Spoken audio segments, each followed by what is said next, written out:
রাতের মেনু ডালিয়ার খিচুড়ি। আজকে ডালিয়ার খিচুড়ি খেতে চেয়েছে, একটু বৃষ্টি হয়েছে তাই জন্য। তো রেসিপিটা দেখাতে ভুলে গেছি, পরে একদিন দেখিয়ে দেবো। দেখো আবার খাবার বলি, আমি একটু বিজি ছিলাম তাই বড় একটু ভিডিও করে দিচ্ছি।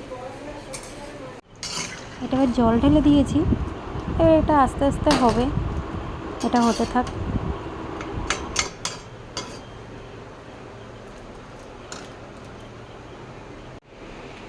আর এই পাঁপড়টা এনেছে, এই পাঁপড়টা হচ্ছে শুকনো খোলায় ভাজা করবো।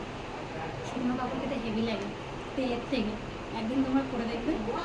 আমাকে একটু চকলেট খাইয়ে দিলাম, চলে গেল। পাঁপড়টা দেখবে না কেমন হয়েছে, এই দেখো পাঁপড় কেমন হয়েছে। পাঁপড়টা কমেন্ট করে অবশ্যই জানাবে। টাটা, বাই বাই, পরে আবার দেখা হচ্ছে।